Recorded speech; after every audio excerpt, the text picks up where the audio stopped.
ನಮಸ್ತೆ ಫ್ರೆಂಡ್ಸ್, ಎಲ್ರಿಗೂ ಶ್ರೀ ಗುರು ರಾಘವೇಂದ್ರಾಯ ನಮಃ. ಗುರುರಾಯರು ಎಲ್ರಿಗೂ ಒಳ್ಳೇದು ಮಾಡಲಿ ಅಂತ ಕೇಳ್ಕೊತಾ ಈ ವಿಡಿಯೋನ ಶುರು ಮಾಡ್ತಾ ಇದ್ದೀನಿ. ಅಂದರೆ ಬುಧವಾರ ಸಾಯಂಕಾಲದಿಂದ ಲಾಗ್ ಶುರು ಮಾಡಿದ್ದು ನಾನು. ಬೆಳಗ್ಗೆಯಿಂದ ಎಲ್ಲ ಕೆಲಸ ಮುಗಿಸ್ಕೊಂಡು ಮಂತ್ರಾಲಯ ಹೋಗಬೇಕು ಅಂತಂದೇಳ್ಬಿಟ್ಟು ರೆಡಿ ಆದ್ವಿ. ಬಟ್ ನಾವು ಅಂದ್ಕೊಂಡಿದ್ದ ಪ್ರಕಾರ ಯಾವುದೂ ನಡೀಲಿಲ್ಲ.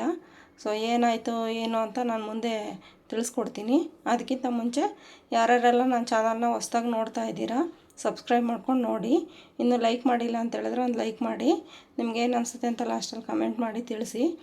ಅಂದರೆ ನಾವು ಟಿಕೆಟ್ ಬುಕ್ ಮಾಡಿದ್ವಿ, ಟ್ರೈನ್ ಟಿಕೆಟ್ ಕನ್ಫರ್ಮೇಷನು 7 ಗಂಟೆ ಅಥವಾ 8 ಗಂಟೆ ಒಳಗಡೆ ಕೊಡ್ತೀವಿ ಅಂತ ಹೇಳಿದರು. 3 ದಿನ ಮುಂಚೆ ಮಾಡಿದ್ವಿ ನಾವು ಟಿಕೆಟು. ಬಟ್ 1 ತಿಂಗಳು ಮುಂಚೆನೇ ಮಾಡಬೇಕಂತೆ. ಯಾಕೆಂದರೆ ಇವಾಗೆಲ್ಲ ರಜೆ ಇರೋದ್ರಿಂದ ಟಿಕೆಟ್ ಕನ್ಫರ್ಮ್ ಆಗೋದು ಕಷ್ಟ.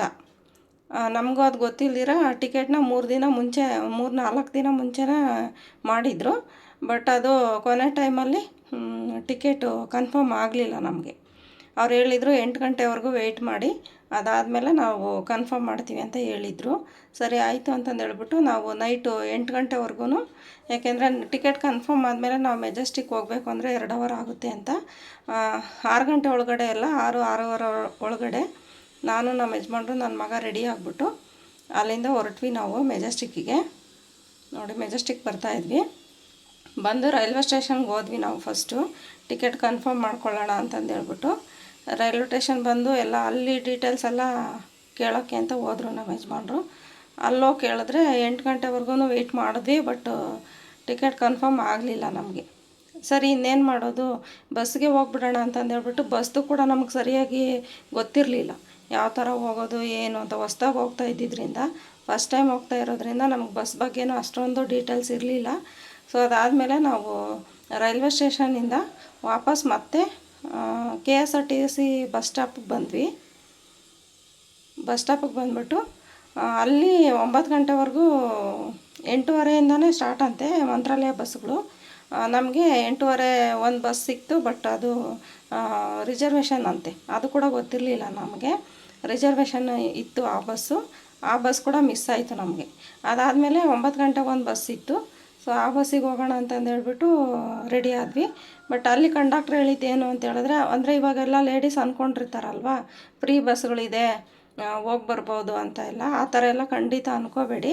ಯಾಕೆಂದರೆ ಫ್ರೀ ಬಸ್ ಹೋಗಬೇಕು ಅಂತ ಏನಾದರೂ ನೀವು ಅಂದ್ಕೊಂಡಿದ್ರೆ ಡೈರೆಕ್ಟು ಮಂತ್ರಾಲಯ ಬಸ್ಸಿಗೆ ಹೋಗಬೇಕು ಅಂದ್ಕೊಂಡ್ರೆ ಡೈರೆಕ್ಟ್ ಮಂತ್ರಾಲಯ ಹೋಗೋಕ್ಕಾಗೋದಿಲ್ಲ.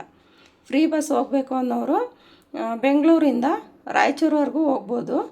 ರಾಯಚೂರಿಂದ ಗಿಲ್ಲಿ ಸುಗೂರು ಅಂತ ಒಂದು ಊರು ಬರುತ್ತೆ, ಅಲ್ಲಿವರೆಗೂ ಮಾತ್ರ ಫ್ರೀ ಬಸ್ ಹೋಗ್ಬೋದು. ಅದಾದಮೇಲೆ ಅಲ್ಲಿಂದ 30 ರೂಪಾಯಿನ ತೊಗೋತಾರೆ. ಗಿಲ್ಲಿ ಸುಗೂರು ಅನ್ನೋ, ಮೋಸ್ಟ್ಲಿ ಅದು ತಪ್ಪಾಗಿರ್ಬೋದು, ನನಗೆ ನೆನಪಿರೋ ಪ್ರಕಾರ. ಒಟ್ಟು ಗಿಲ್ಲಿ ಸುಗೂರು ಅಂತ ಏನೋ ಬರುತ್ತೆ ಅದ್ರ ಹೆಸರು. ಅಲ್ಲಿಂದ 40 ರೂಪಾಯಿನೋ ಮಂತ್ರಾಲಯಕ್ಕೆ ಚಾರ್ಜ್ ಮಾಡ್ತಾರೆ ಅಷ್ಟೇ. ಫ್ರೀ ಬಸ್ ಹೋಗಬೇಕು ಅನ್ನೋರು ರಾಯಚೂರು ಹೋಗೇ ಹೋಗಬೇಕು. ಇಲ್ಲ ನಾವು ಡೈರೆಕ್ಟು ಮೆಜೆಸ್ಟಿಕ್ಕಿಂದನೇ ಹೋಗ್ತೀವಿ ಅಂದರೆ ತೊಗೊಳ್ಳೋದಿಲ್ಲ. ಮಂತ್ರಾಲಯಗೆ ನೋಡಿ, ಒಬ್ಬರಿಗೆ 558 ಬಸ್ ಚಾರ್ಜ್ ಇದೆ. ನಮ್ಮದು 3 ಜನದಿಂದ ಸೇರಿ 1674 ರೂಪಾಯಿ ಆಯಿತು ನೋಡಿ. ಟಿಕೆಟ್ ಇಲ್ಲಿದೆ, ಡೈರೆಕ್ಟ್ ಮಂತ್ರಾಲಯ ಇದೆ. ಬಟ್ ನಾವು ಟಿಕೆಟ್ ತೊಗೊಳ್ಳೇಬೇಕು ಲೇಡೀಸು. ಡೈರೆಕ್ಟ್ ಮಂತ್ರಾಲಯ ಕೊಡೋದಿಲ್ಲ. ಇಲ್ಲ ನಾವು ಫ್ರೀ ಬಸ್ ಹೋಗ್ಬೇಕಂದ್ರೆ ನಾವು ರಾಯಚೂರು ಹೋಗ್ಬಿಟ್ಟೇ ಹೋಗಬೇಕು. ನನಗದು ವಿಷಯ ಗೊತ್ತಿರಲಿಲ್ಲ. ಆಮೇಲೆ ನಾವು ಡೈರೆಕ್ಟ್ ರಾಯಚೂರು ಹೋಗೋದಕ್ಕಿಂತ ಡೈರೆಕ್ಟ್ ಮಂತ್ರಾಲಯ ಬಸ್ಸೇ ಸಿಕ್ತು ಅಂತಂದೇಳ್ಬಿಟ್ಟು ನಾವು ಡೈರೆಕ್ಟ್ ಮಂತ್ರಾಲಯ ಬಸ್ಸಿಗೆ ಕೂತ್ಕೊಂಡ್ವಿ ನಾವು. ಇಲ್ಲ ನಾವು ಡೈರೆಕ್ಟ್ ಮಂತ್ರಾಲಯ ಬಸ್ಸಿಗೆ ಹೋಗಬೇಕು, ರಾಯಚೂರು ಹೋಗಬಾರ್ದು ಅನ್ನೋ ಅಂಥವ್ರು ಡೈರೆಕ್ಟ್ ಮಂತ್ರಾಲಯ ಬಸ್ಸಿಗೆ ಆನ್ಲೈನ್ ಬುಕ್ಕಿಂಗ್ ಸಿಗುತ್ತೆ ಫ್ರೆಂಡ್ಸ್ ಬಸ್ಸಿಗೆ. ಸೊ ನೀವೊಂದು ಆಧಾರ್ ಕಾರ್ಡ್ ಕೊಟ್ಬಿಟ್ಟು ಆನ್ಲೈನ್ ಬುಕ್ಕಿಂಗ್ ಮಾಡಿಕೊಂಡ್ರೆ ನೀವು ಯಾವ ಸೀಟ್ ಬೇಕೋ ಆ ಸೀಟನ್ನ ಕನ್ಫರ್ಮ್ ಮಾಡಿಕೊಂಡು ಆನ್ಲೈನಲ್ಲಿ ಬುಕ್ಕಿಂಗ್ ಮಾಡ್ಕೋಬೋದು ಲೇಡೀಸು. ಅಂಥವ್ರಿಗೆ ಮಾತ್ರ, ಅಂದರೆ ಆನ್ಲೈನ್ ಬುಕ್ಕಿಂಗ್ ಅವ್ರಿಗೆ ಮಾತ್ರ ಫ್ರೀ ಇರುತ್ತೆ ಬೆಂಗಳೂರು ಟು ಮಂತ್ರಾಲಯ. ಇಲ್ಲ ನಾವು ಡೈರೆಕ್ಟ್ ಬಸ್ ಮೂಲಕನೇ ಹೋಗ್ತೀವಿ ಅಂದರೆ ನಾವು ರಾಯಚೂರು ಹೋಗಬೇಕು ನೋಡಿ. ಆ ಥರ ಆಪ್ಷನ್ ಇದೆ. ಹೋಗೋರು ಆನ್ಲೈನ್ ಬುಕ್ಕಿಂಗ್ ಮಾಡಿಕೊಂಡು ಬಸ್ಸಿಗೆ ಸೀಟೆಲ್ಲ ಕನ್ಫರ್ಮ್ ಮಾಡ್ಕೊಂಡು ಕೂಡ ಹೋಗ್ಬೋದು. ಆ ಥರ ಕೂಡ ಆಪ್ಷನ್ ಇದೆ. ಆ ಥರ ಮಾಡ್ಕೊಳ್ಳಿ. 3-4 ದಿನ ಮುಂಚೆನೇ ಆ ಥರ ಬುಕ್ಕಿಂಗ್ ಮಾಡ್ಕೊಬೋದಂತೆ ಬಸ್ಸಿಗೂ. ಅಂದರೆ ನಾನು ಅಲ್ಲಿ ಹೋದ್ಮೇಲೆ ಗೊತ್ತಾಗಿದ್ದು ನಮಗೆ. ಸೊ ನೋಡಿ ಅಲ್ಲಿಂದ ನಾವು 5 ಗಂಟೆ ಅಷ್ಟರಲ್ಲೆಲ್ಲ ಮಂತ್ರಾಲಯ ಬಸ್ ಸ್ಟಾಪ್ ಬಂದ್ವಿ. ನೋಡಿ ಇದು ಮಂತ್ರಾಲಯ ಬಸ್ ಸ್ಟಾಪ್ ಇದು. ಇಲ್ಲಿ ಬಂದ್ಬಿಟ್ಟು ಇನ್ನೊಂದೇನೆಂದರೆ ಬಸ್ ಸ್ಟಾಪ್ ಹತ್ರನೇ ನೀವು ಸುತ್ತಮುತ್ತ ರೂಮ್ಸ್ ಇದೆ, ಅಲ್ಲೇ ಮಾಡ್ಕೊಳ್ಳಿ.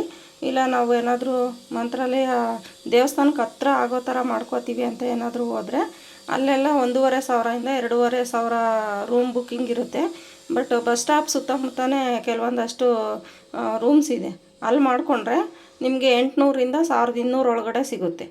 ಸ್ವಲ್ಪ ದೇವಸ್ಥಾನದ ಹತ್ರ ಮಾಡ್ಕೋತೀವಿ ನಾವು ಅನ್ನೋಂಥವ್ರಿಗೆಲ್ಲರೂ ಸ್ವಲ್ಪ ಕಾಸ್ಟ್ಲಿ ಆಗುತ್ತೆ.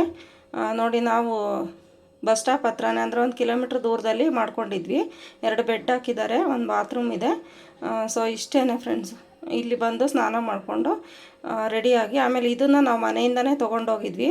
ಒಂದು 5-6 ಫೋನು ಒಂದೇ ಸರಿ ಚಾರ್ಜ್ ಮಾಡ್ಕೋಬೋದಾಗಿತ್ತಲ್ವ, ಜೊತೆಗೆ ಬೇರೆ ಬ್ಯಾಟ್ರಿಗಳು ಅದೆಲ್ಲ ಚಾರ್ಜ್ ಮಾಡ್ಕೊಳ್ಳೋಕ್ಕೆ ಅಂದ್ಬಿಟ್ಟು ಅದನ್ನು ಮನೆಯಿಂದನೇ ಚಾರ್ಜರ್ ಎತ್ಕೊಂಡೋಗಿದ್ವಿ ನಾವು. ಅದೊಂದು ಮನೇಲಿ ನಿಮ್ಗೆ ಆ ಥರ ಇದ್ದರೆ ತೊಗೊಂಡೋಗಿ ಬೇಗನೆ ಚಾರ್ಜ್ ಮಾಡ್ಕೋಬೋದು. ಸೊ ಎಲ್ಲ ಚಾರ್ಜಿಗೆ ಹಾಕ್ಬಿಟ್ಟು ನಮ್ಮ ಯಜಮಾನ್ರು, ನಾನು, ನನ್ನ ಮಗ ಎಲ್ಲರೂ ಸ್ನಾನ ಮುಗಿಸ್ಕೊಂಡು ಅಲ್ಲಿಂದ ದರ್ಶನಕ್ಕೆ ಹೋಗೋಣ ಅಂತಂದು ಹೇಳ್ಬಿಟ್ಟು ರೆಡಿ ಆಗ್ತಾಯಿದ್ದೀವಿ. ಸ್ನಾನ ಮುಗಿಸ್ಕೊಂಡು ಹೋಗೋ ಅಷ್ಟರಲ್ಲಿ ದರ್ಶನ ಸ್ಟಾರ್ಟ್ 6 ಗಂಟೆಯಿಂದನೇ ಸ್ಟಾರ್ಟ್ ಅಂತೆ ಆಲ್ರೆಡಿ ದರ್ಶನ. ಅದಕ್ಕೋಸ್ಕರ ನಾವು ಬೇಗನೆ ಸ್ನಾನ ಎಲ್ಲ ಮುಗಿಸ್ಕೊಂಡು ಹೊರಡ್ತಾ ಇದ್ದೀವಿ ಫ್ರೆಂಡ್ಸ್ ಅಲ್ಲಿಂದ. ಅಂದರೆ ವಿಡಿಯೋ ಲಾಂಗ್ ಆಗುತ್ತೆ ಅಂತಂದು ಹೇಳ್ಬಿಟ್ಟು ಇದ್ರ ಕಂಟಿನ್ಯೂ ವೀಡಿಯೋನ ಹಾಕಿಲ್ಲ ನಾನು. ಖಂಡಿತ ಮುಂದೆ ಹಾಕ್ತೀನಿ. ಸೊ ಯಾರ್ಯಾರೆಲ್ಲ ಈ ವಿಡಿಯೋ ನೋಡ್ತಿದ್ರೆ ಒಂದು ಲೈಕ್ ಮಾಡಿ. ಹೊಸ್ದಾಗಿ ಯಾರಾದರೂ ನೋಡ್ತಾಯಿದ್ರೆ ನನ್ನ ಚಾನಲ್ನ ಸಬ್ಸ್ಕ್ರೈಬ್ ಮಾಡ್ಕೊಂಡು ನೋಡಿ. ನಿಮಗೆ ಏನು ಅನಿಸುತ್ತೆ ಕಮೆಂಟ್ ಮಾಡಿ. Thank you friends.